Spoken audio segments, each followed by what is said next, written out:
बोलो रसैयों ये कैसा इंतज़ार कोविड के बाद मिलेंगे हम कहते हैं बार बार कैसा बनना उर्दू शायर कैसा बनना कलाकार कि लॉकडाउन की वजह से जा नहीं सकते कोई यार खुदा करे कि वैक्सीनेशन होगी असरदार फिर आएगा रोज़ वज़लत आखिरकार. Hi, how are Hello. you? Hi. Hello. Nice to meet you. Yeah, nice to see you, Daniel. Have a very, very good evening. I think it's good afternoon for you. Yes. What's the time there in Italy right now? Right now it's 3 p.m. So 3 p.m. after Thank you, Daniel, for accepting our invitation and to be here with us at the Forum of Tawarikh Wani. I'm Dr. Rehan Asad, and it's a real pleasure for me to host my friend Daniel, whom we meet, I think, a couple of months before after the talk on Urdu Dan with Amir. yeah. Yes, and then only I'm really enjoying your handle. Really, Daniel, it's a wonderful handle and your work, and it's my real pleasure to host you today. Same for So, me. For me, yeah. first of all, I would like to have a Holi Mubarak for best wishes for all of my friends who are celebrating Holi in India, and from the side of Daniel also, a very happy Holi to all of you. Yes. So Holi Mubarak, Holi ki Shubhkamnaएं. Holi ki shubhkamnaएं. Yes, Daniel. Very nice. It's in a Hindi from you. Yes, actually, this Hindi or Hindustan from Yeah. your tongue. So let me just briefly introduce Daniel. After a long time, I'm here on Instagram Live. So Daniel actually graduated in political science from a very prestigious university of Europe. I would like to say one of the best universities of Europe. It's a Leiden University from Netherlands. Yes. Many of you have heard about it. It is one of the oldest university of Netherlands, in fact, and it's completely political science and history and stuff. If you like to go to Leiden, is really that's a place for study.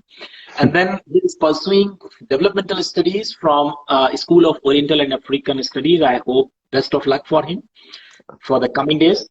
And Thank you. also, previously he has worked for 2 months in Tamil Nadu as a volunteer, as social worker. We'll come on that. All this talk is moving around India or his Indian experiences. So let's, Daniel, first of all, let me just listen from your side how your education at Leiden, how your birthplace at Savona, almost a historical place, and your connection with India was built up. What was all these factors before going in our talk? Yes. Okay. So starting from, let's say, my maybe my life here in Italy before I moved anywhere. So yes, as you mentioned, I come from a very small town called Savona. It's a nice town, but really boring and really, close-minded, small town kind of mindset, which in a sense always made me want to see the outside world, you could say. And my first, let's say, connection with with the Indian subcontinent, not with India as a country, was in high school, where I met a girl from Sri Lanka, who used to be my friend, and I actually started learning Tamil because of her. So that was my first, let's say, point of contact with Indian culture, specifically Tamil culture. After which I have moved on to like songs and movies, especially Bollywood movies, also Tamil movies, although I like them a bit less than Bollywood movies. I cannot really say it out loud in front of my Tamil friends, but that's how it is. And in 2015, I've actually got to move to Malaysia for an exchange year, and I was staying with a Malaysian Indian family. So that was also yet another exposure to South Asian and Southeast Asian cultures. Okay. So Daniel, this is how you get inducted with South Asian culture. So many people are waving and giving greetings to you. One of is Anubai. Yes, Anubai. Yes, I'm Rehan, who met on Miro Ghalib forum. Yes, I'm a learner of Urdu, not like Daniel, who is giving compiling a poetry. My area of interest is mainly history. But history, poetry is a part of history and the culture, so that's why I used to love that. Yes, Daniel. So, Daniel, this is how you got inducted with Indian culture, and how this culture was transformed into your love for poetry, actually. And learning a new language is not an easy challenge. It's a big, easy task. It's a big challenge, actually. So Yeah. I really admire, and as a young learner, you are an inspiration for me, really. Thank you. Yes, Daniel, you try to say that how you this is going as a passion, actually. Wait, do you mean it as like, as in how I learned it, or? Then no. What my point actually, you got inducted with Indian culture with some of the friends. Then in Yeah. Malaysia, you have a chance to learn from some Indian families, and this is exposure to Indian culture. But from this culture to an aspiring poet, this is something really not an easy task for anyone, even for those who are first language speaker of English or Urdu or Hindi. It's not easy to compile a poetry. And I saw you are really trying to compile a poetry. You are trying to learn a poetry. So how this passion towards the poetry started? That's my point, actually. Okay, so it started in high school. In Italy, we study poetry from various cultures. Not Indian culture, unfortunately, but we study obviously our own, so Italian poetry and Italian literature. Then we move on to like English, German, Spanish, or French, and so on. And that was my first, especially in my later years of high school, I was realizing I like poetry. And what happened is that I've also always enjoyed Bollywood music, okay, and also other types of Indian music such as Qawwali, bhajan, Hmm. spiritual music, and so on. Mhm. And mm, I cannot really recall when my first time was actually writing a poem in an Indian language, but Mhm. I would say it was when I was in Tamil Nadu. I was working there and I was kind of noting down the things I was seeing in front of me. Then I would have my Tamil friends checking on my Tamil because my Tamil is really bad. And after Mhm. that, when I was in the Netherlands, I saw this announcement from the Indian embassy. We're organizing a Kavi Sammelan, a Mushaira. So everyone is Kabhi. invited. Yeah, so everyone is invited to join with any poem in any Indian language. I submitted my Tamil poems, and then I Oh, went really? there. Yeah, yeah, and then I went there and performed. And after a while, because obviously Hindi was the major language, the most spoken language in the group, I was like, okay, why not actually improving my Hindi, my Urdu, and starting actually writing in that language? And slowly, it's actually a very new thing for me because my first, Definitely, definitely, yes.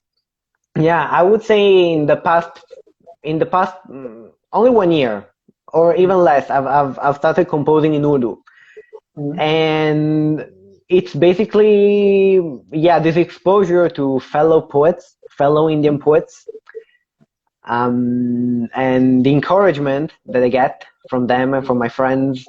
Uh, Obviously, also Indian music being a part of my daily life. If I'm sad, I listen to sad Indian music. If I'm happy, I listen to happy Indian music, and so on. Yeah. Okay. So Daniel, later on will come if because Tamil is also I don't know Tamil, but I would Hmm. love to listen the poetry you wrote, at least one verse, and the translation you can present us in English if possible.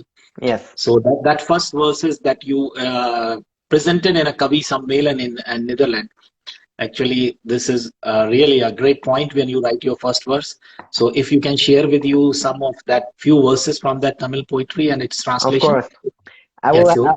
I will find it in a second. I have Okay. everything stored here. Well, no issues. You can find it. Take your time, no Uh, problem. Meanwhile, we'll continue our conversation. There is a lot of interaction coming up. okay. Some comments also I am taking. Yes, a lot of people are living here. I have it. I have it. Okay, Okay. that's great. That's great. That's great.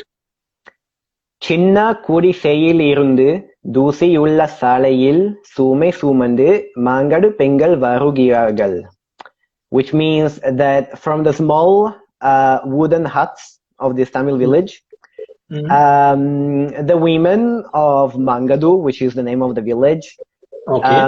go through dusty roads carrying loads on their heads, which is a That's description of the women of that's this great. small village. I love it. This is really an empathetic piece, what I think you saw during your social work. Exactly, So and I think you transformed your reflection in this verse and what you worked there for the 2 months and you saw that small village and apply to for women how they are engaged in a work and their partnership or a contribution in running the household. I think exactly, exactly. this is really, I am coming to the point of our next question, that how did poetry connecting the diverse culture and bridging the gaps in the humanity actually, in fact, in the larger context? Your verse explained me that. So Yeah. As a small point, the poem is not about the women in the household. It's actually about the women like gathering in this NGO to actually learn how to say, do a skill training and get a profession, and then improve their economic position. So, but yeah, that's just a that's the small sort of reflection. precision. I Yeah, like this. This is a strength of poetry, I think. The many yeah, thing what you write in big stanzas, big reports, big files, you can say it in 2 verses if you are creative enough. yeah, yeah. This is something. Yes, this is something And that's about the poetry. with the Yes, power. Daniel. Yeah, Yeah. the power of languages to unite people, right? That was the question. Yes. Uh, Yes, my question is that, yes, the power of the language, how to unite. Daniel, if you allow me, it's the evening time. Can I continue with my tea also? of course, of If course. take Yeah. your permission. I wish I Thank you. could be happy. I love it. You are invited. You are virtually invited for this tea. Yeah. Thank you. So usually when it comes to communication, I like to quote a sentence, a teaching, let's say, by Nelson Mandela, who said this thing, okay? He said that when you speak to someone in a language they understand, so for example, I'm speaking to you in English because you understand English, that gets to their ears. You understand it mentally. But if I Mm, speak to you in Urdu, for example, if I speak to someone in their native language, that gets mm. to their heart, which is to Yeah, say that you build a way stronger connection.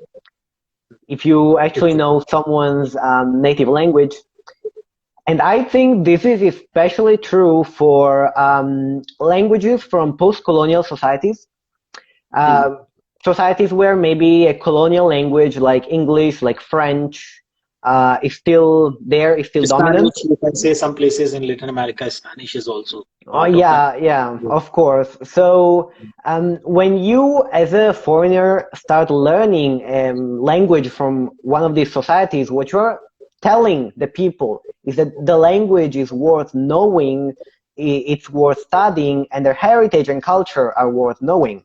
That's the, let's say, the power of learning a language, and the yeah, I would say the message that you send out.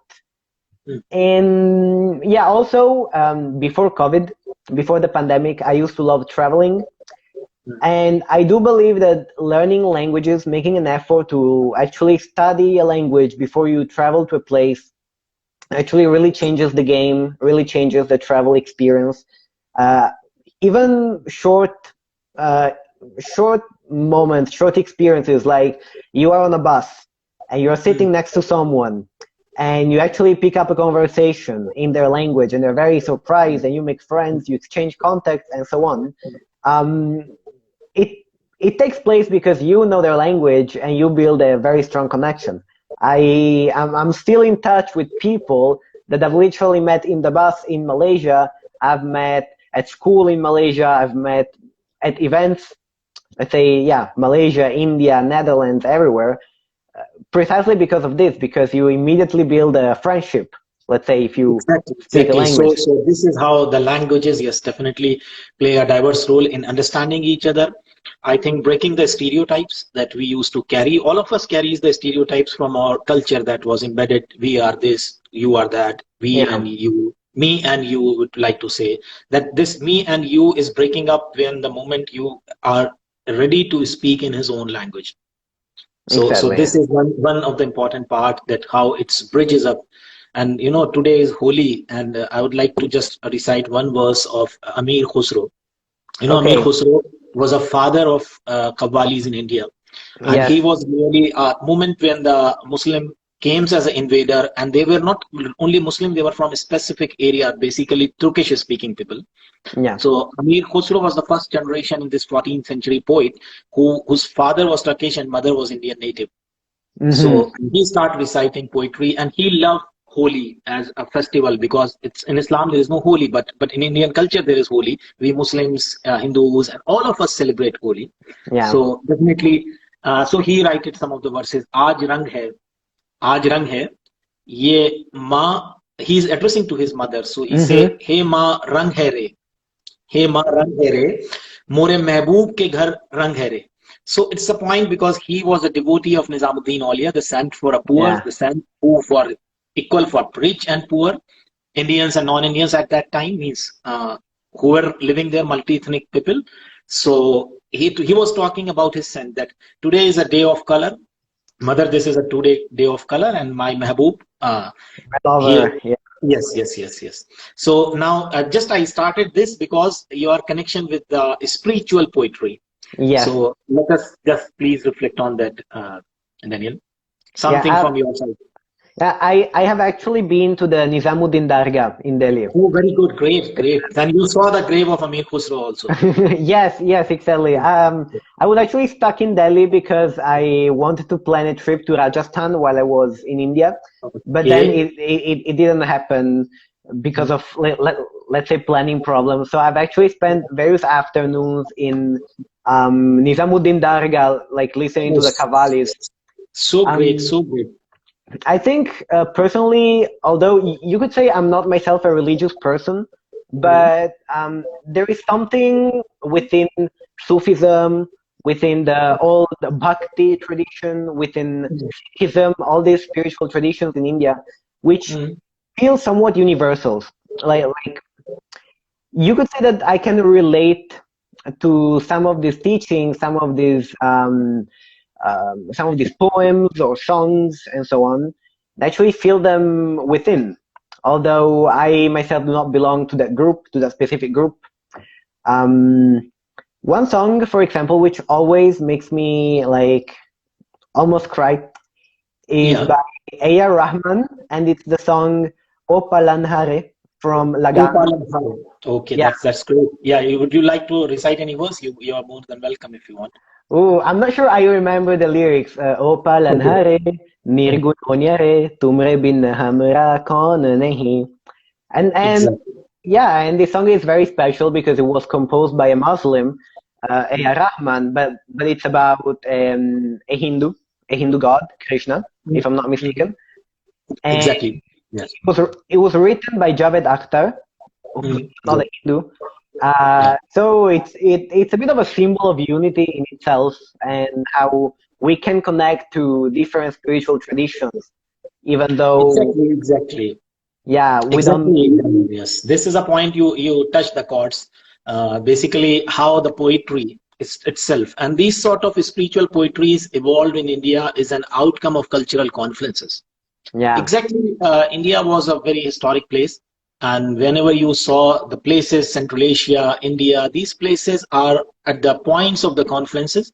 Sometimes traders, sometimes invaders, sometimes people from foreign lands used to come, and they used to mix at that place. And a new sort of cultural confluence created all this, bridging the gaps from the locals. And this is how Urdu was, in fact, born. The language was itself born.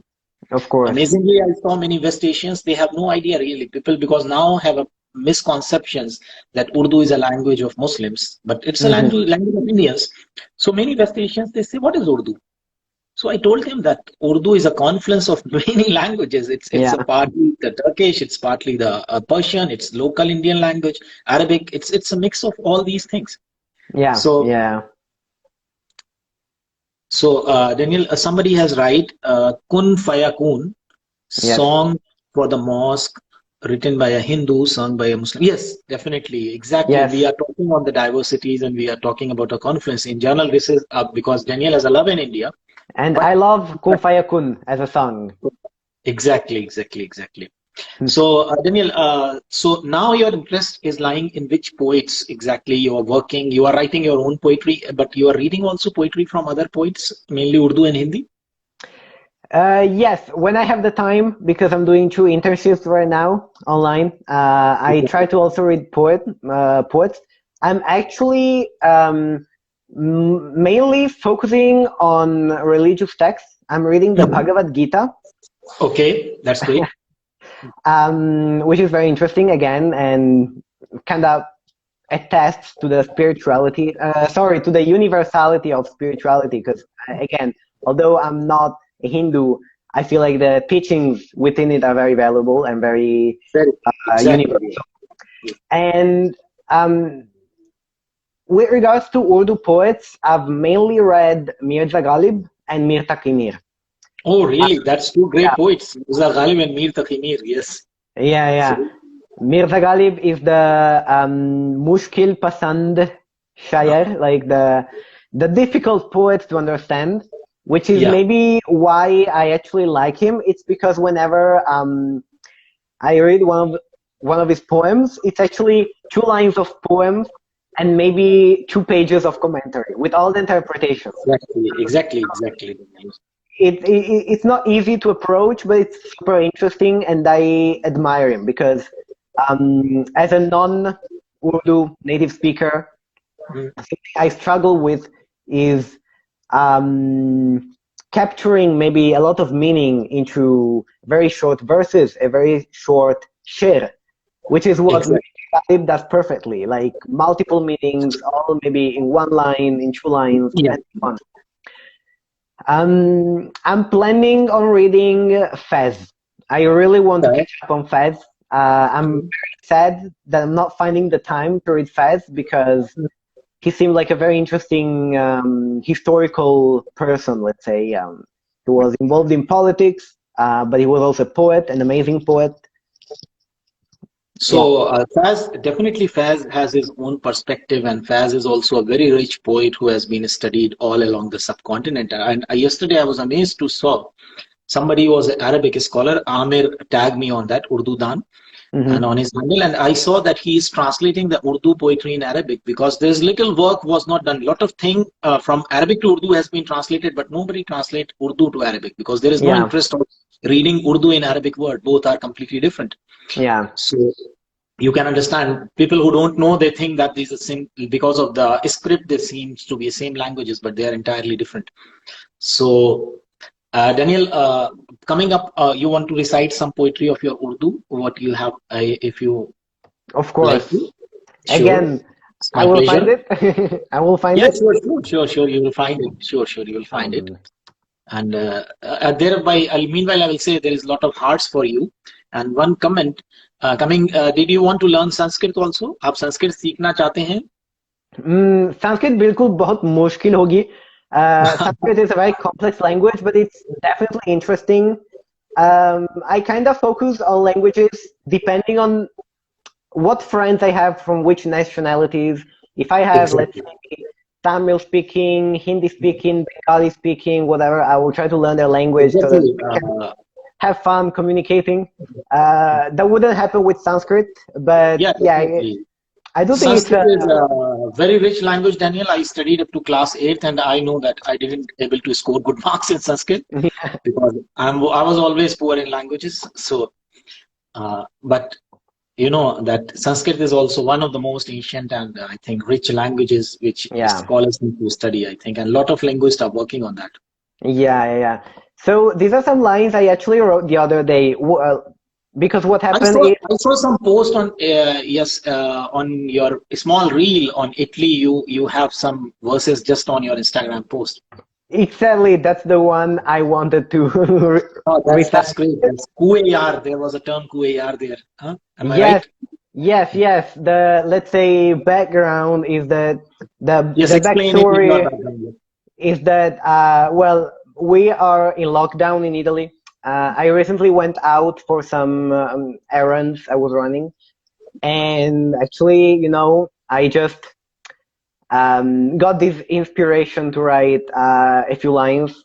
I had a few rhymes in my mind about, let's say, the current situation, and this is what I came up with. Although I do think it's very silly. It's not a serious poem. Yeah, just recite it. Just recite it.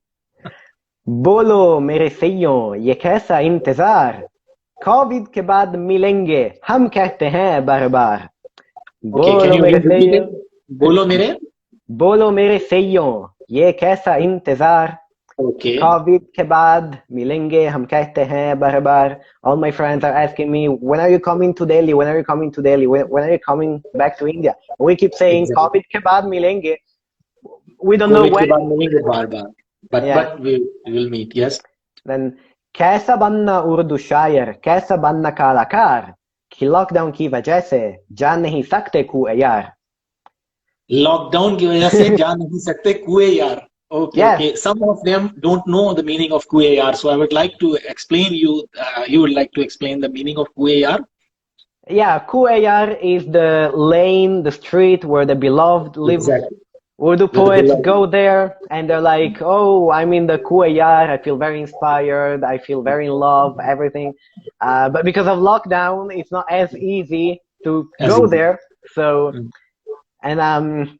and the last two verses which I actually came up with just today, where let me see if I remember them by heart. खुदा करे कि vaccination होगी असरदार. खुदा करे कि vaccination होगी असरदार. Okay. Wait, what was the last one? I forgot already. Oh my God, I had it in my mind today morning when I made the reel. खुदा करे कि वैक्सीनेशन होगी असरदार तब तक. No, wait, it was फिर आएगा रोज़े वज़लत आखिरकार. फिर आएगा रोज़े वस्ल आखिरकार. हाँ. फिर खुदा करेगा वैक्सीनेशन होगी असरदार फिर आएगा रोज़े वस्ल आखिरकार. Am I right? Yes, and thank you for all the nice comments that are coming in. Yes. Yeah. So Rose Wasl, I would like to explain to our audiences, those who are not very well fluent in Urdu. Wasl means, would you like to explain? Yes. Yeah, so Waslat or Waslat is union with the beloved. Union. What I would like to say in Hindi, Milan. Milan, yes. Milan. So Milan ka din. Yes. Milan ka din. So very nice reflections, really honest and nice reflections of what I would like to say, Daniel. Really, this is a very genuine essence of your poetry. Daniel, would you like to recite anything from Ghalib or Mir, your favorite poets? Anything that touch you? Any verses of Ghalib or any verses of Mir that touch you? Yeah, I do have some verses which I actually saved on Recta. Recta has the very famous platform for those who don't know it. Exactly. Has the function to actually save poems. I've done it with a few lines from Mir. This one that I personally really like. Kavish kadil kare hai taqaza ki hai hanuz nakhun pe qarz is gira hai nim baz ka. Very good, very good. Would you like to explain the meaning to our audiences, either in Hindi or in English, whatever you are convenient? I will use English because it's going to be very difficult. Otherwise, explain it in Hindi, no problem. Yes, no problem. You can carry on in it. So I don't remember the word-to-word translation, but I know it means that the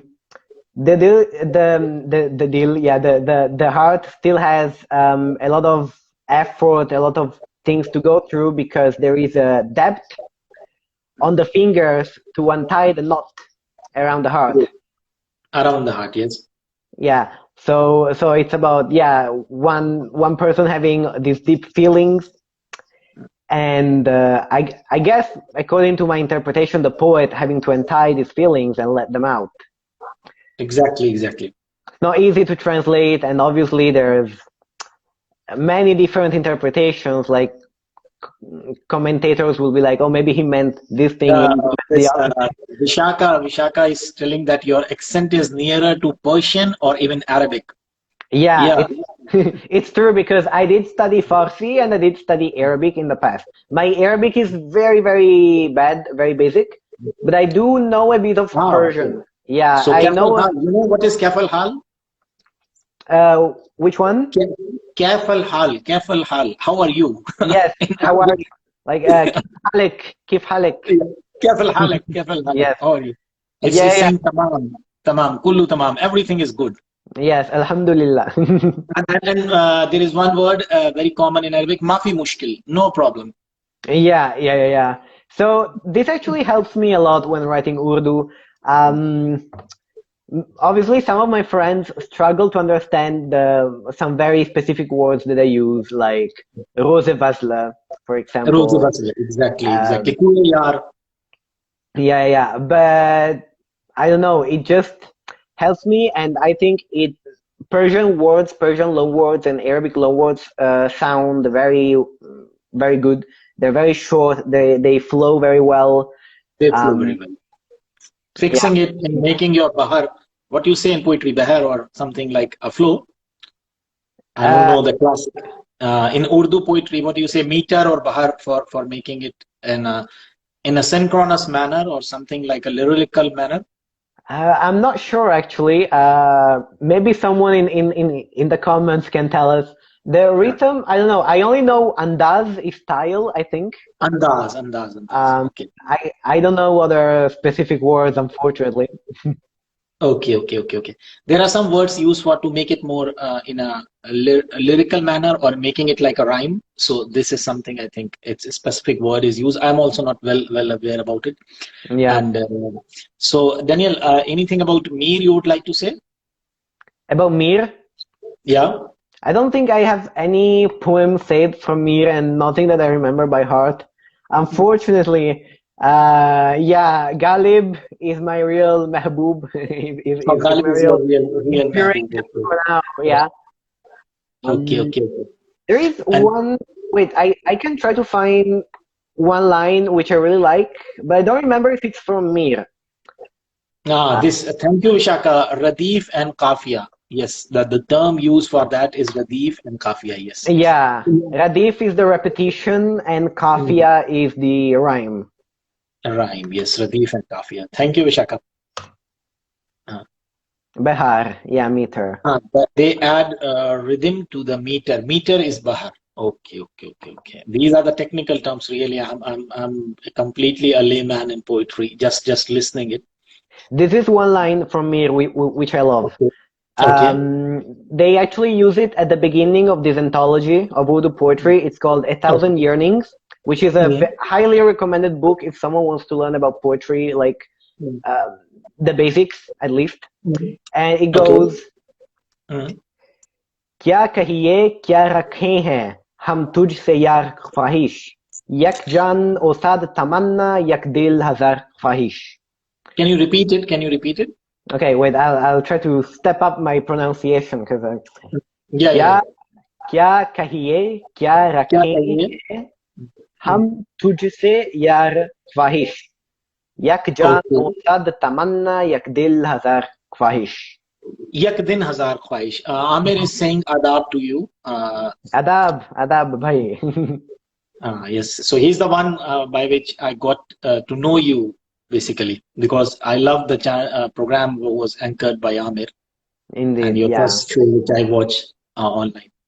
So Ah, बहुत yes. मजा आया. It was बहुत awesome. मजा आया. Yes. बहुत मजा आया. Definitely. So Daniel, anything you want to recite it from your Hindi collection or Hindi poetry if you have written any verses? Yes, Specifically in Hindi? yes, I have one which is mostly Hindi. There are some Oh, Urdu because words in Hindi there. and Urdu is overlapping nowadays, it's completely overlapping, and in fact, it is a one language. Yes. So, So I had written a small poem about appreciating beauty in our daily life. I'll mhm. read a few, let's say, char pankti, like Okay, char quatrains. pankti, Yes, char yes. pankti. Yes. Four lines. I would like to translate if anybody don't know Hindi. Yeah. So, ऐसी जीवन शक्ति है जो नचाता है हर ग्रह उससे ही Uh, ब्रह्मांड कमल जैसे खिलता है उससे ही हंस स्वर्ग तक उड़ चलता है ये शक्ति दिल में महसूस करो वाह. Which I will translate or yeah, no, just repeat it. I got it, it's part of it, but if you can repeat it, so I would catch the essence, and then we will translate. okay. Yeah. ऐसी जीवन शक्ति है जो नचाता है हर ग्रह ऐसी जीवन शक्ति है जो नचाता है हर ग्रह. हाँ? हाँ, उससे ही ब्रह्मांड कमल जैसे खिलता है, उससे कमल ही, जैसे हाँ, उससे ही हंस स्वर्ग तक उड़ चलता है, ये एग्जैक्ट. शक्ति दिल में महसूस करो, वाह. ये शक्ति दिल में महसूस करो, वाह. Yes. So I think So this is from your spiritual reflections of your reading Bhagavad Gita, and I think this is something coming up from there. this was before the Gita, but still, yes, I'm inspired by all the poets like Spiritual, Kabir, for example. yeah. Yeah, I like Kabir. Right. Try to explore So more Kabir. yeah, that's good. If you can translate it for anybody that want to listen the translation from your tongue. Yes. There is such a life force which makes every planet dance. From this life force, the universe blooms like a lotus flower. From this force, the swan flies all the way to heaven. The swan, I think in Kabir poetry, is a symbol of the soul, of the individual soul, from the way Definitely. I understood it. Exactly. And upon feeling this energy, this life force, say wow. Va. Actually, va Wow. is the radif of the poem, like the part Exactly. which is repeated. Yes. Yeah. Thank you, Daniel. Thank you. Daniel, would you like to share that how you are connecting your subject, in fact, with your hobby? Because this is really, I found it very interesting as a bridge between your subject and your hobby, exactly how you are using the poetry. The first verse you told me in Tamil was a reflection on that. So what did you like to say on that? Connecting your subject, that's political science, I think. Yeah. Am I right? And you are going for developmental studies to SOS. That is also part of political science or social studies. So how you are connecting it with your hobbies? Because most of your field work, you try to observe and reflect it here. Like the most honest answer would be that 90% of the time, my study and my hobbies are in contrast with each other. Because, as you said, they're very different fields in a sense, like politics and poetry, or politics and languages. For like 3 years of bachelor, I've actually struggled a lot, actually finding time for learning a language, writing poetry, actually, having the energy to just lie down and be creative. But as you said, poetry can definitely be a means of maybe raising awareness about issues, commenting on issues, political issues. I don't do this so much with Hindi, but one language I like writing poems in is Malay, so the language of Malaysia, Malay. That's great. You are writing in Malay also. Yeah. And when it comes to Malay, I do write poems trying to deliver social messages, and I actually have a few of them published with a small NGO. And I've also translated that one about Tamil Nadu in Malay, about the women.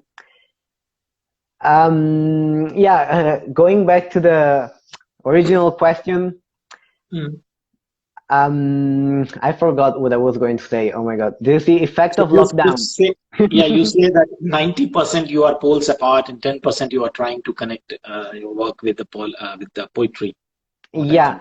And I would say actually with regards to languages rather than poetry itself, because my specialization used to be international relations, obviously languages help a lot. And also knowing other people's culture, which can include literature or music, helps a lot in building international connections, connecting to other people on an individual level.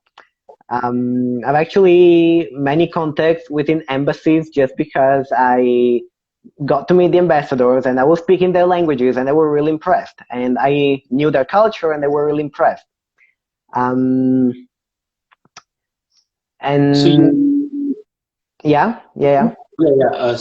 you find it as a medium to at least bridging at different places in your own personal life and in your professional life also. Yeah. It definitely has professional implications to be able to speak languages. I mean, especially on the CV. Definitely. So Daniel, your native language is Italian, I think. Yeah. And then you studied at Leiden. That medium was English or it was Dutch? English. English. But you are living there. You understand Dutch also, I hope. So you can understand their language. Yeah. I've studied a bit. I know the basics. Now that I'm back to Italy, it's a bit hard to keep up, but I'm trying my best. When I was in the Netherlands, I was also trying to write poems in Dutch, and I had a very insightful experience here. I mean, there, not here. Basically, I shared a poem in Dutch with a friend of mine, and this friend forwarded the poem to one of our teachers, one of our high school teachers, because he was, I think, a language or a literature teacher, and we wanted him to comment on my poems.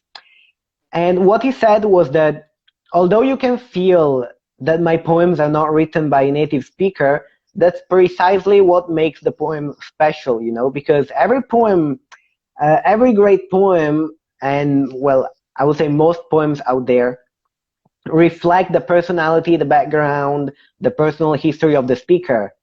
And my own personal history is reflected in the fact that my language is maybe flawed, maybe it has mistakes, maybe my Dutch had, various imperfections.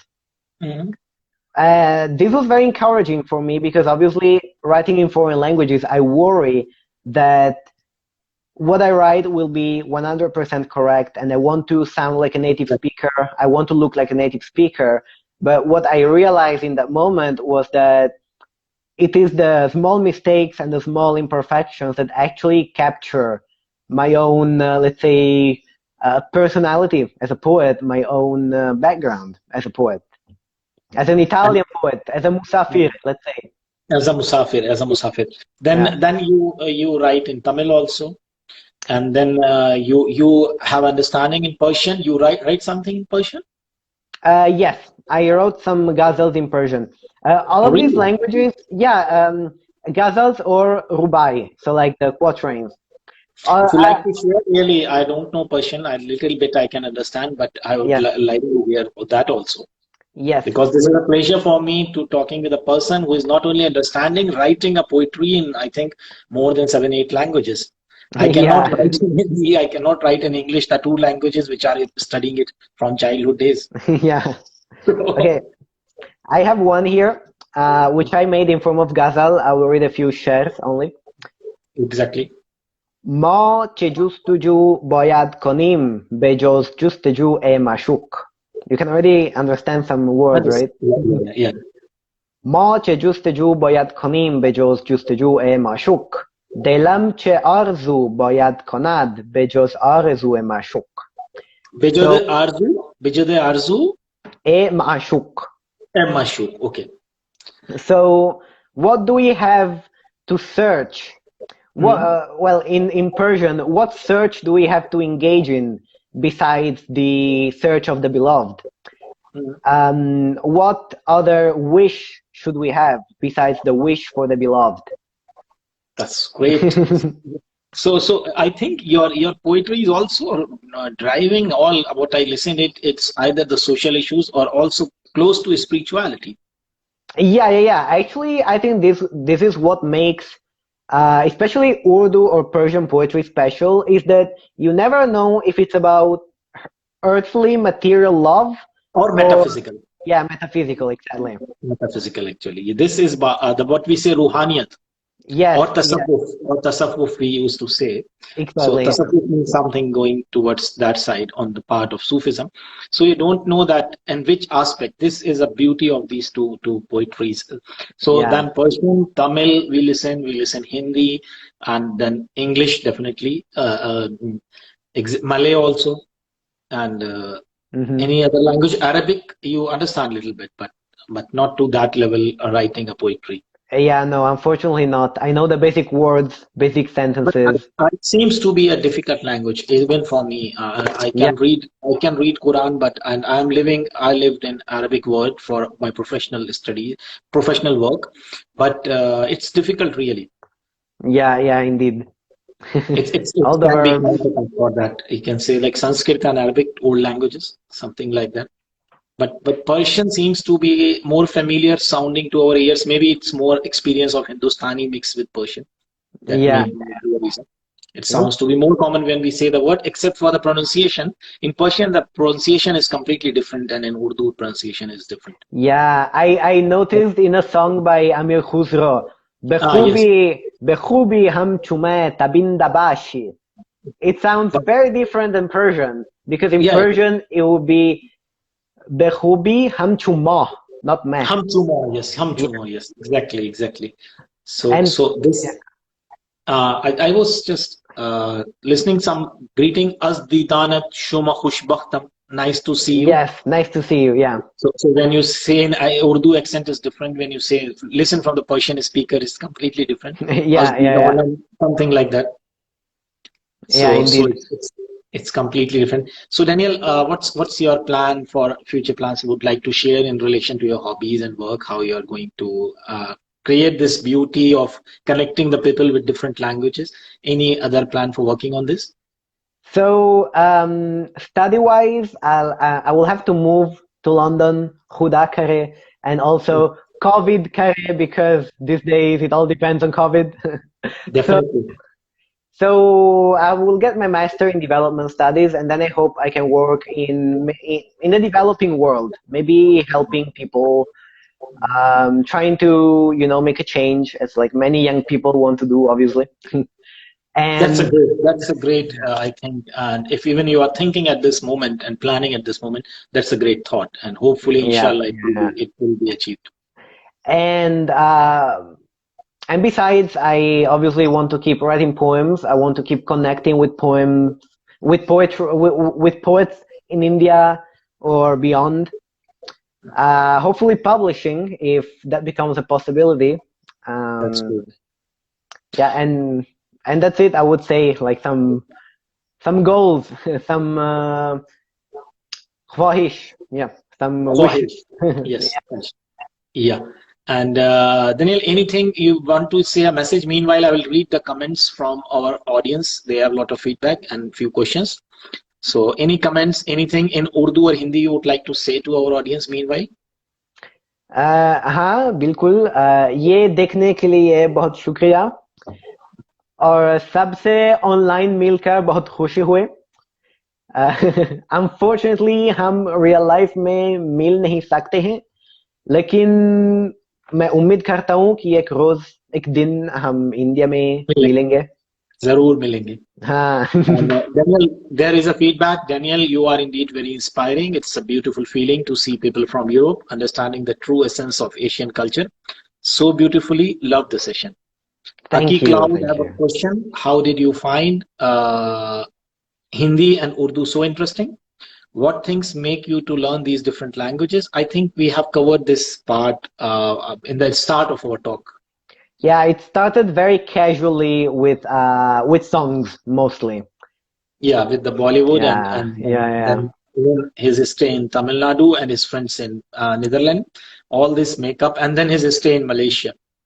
So Vishaka, Yeah. yes, you are right. Hindi and Urdu are one languages. Definitely, there's only a difference in the script, and there is a lot of other comments. Yes, and some learning from Vishaka about a meter, Beher, and Radif and Kafia. Okay, so a goodbye message from your side, Daniel, and to the audiences, and many duaएं, blessings for you to Yes. be a great scholar and to be a great social worker, and indeed एक दिन बहुत बड़े शायर inshallah. And still you are a big shair or big poet for us, but more success to your poetry. And the Hopefully, yes. mission, what you took it from the poetry, actually, this is a point. Yeah. I will say one final comment, let's say, which will answer both Aki and I think it was the comment about Hindi and Urdu above. Vishaka. Goyal Vishaka. Yeah. Personally, like, although I've studied many languages, I would say Hindi and Urdu are very unique because it is really hard to say whether they're one language or two languages. Exactly. And the way I picture this it's a bit like the color spectrum, you know? You have the colors ranging from black to white, from warm to cold, and so on. It's the same with Hindi and Urdu. They are on a continuum, on a spectrum, but depending on where you are, you have more Sanskrit, more Persian, more Arabic, more local Boliyan, maybe like Regional influences. Bhojpuri, Yeah, Awadhi. Braj, yes. So, yeah. So this is my take, let's say, on the two languages, and that's also what makes them interesting. Exactly. It also makes them difficult because it means there are so many words to learn. Yeah. But yeah, that's it. And the words itself is an art or a creativity that you have. Even though we learn the poems, we learn the languages, but making it in a poetry is a creativity. Everybody cannot do this work. So Daniel, your creativity is awesome, and I just Thank you. give you a lot of blessings. Anybody who want to watch it later, it will be shared as a story here, and later on you can go to the channel of Tawarikh Wani YouTube, and you can find this watch there also, and as a Instagram, I think what we say, the IGTV story, TV. Yes. IGTV videos. Yes, I'm a lot of days I'm away from this online talks of Instagram, so I forgot IGTV. This is again Yeah. COVID effect. Okay. Okay, Daniel, goodbye. Khuda Hafiz. Goodbye. Khuda Hafiz. Khuda Hafiz. Thank you. Goodbye. Goodbye.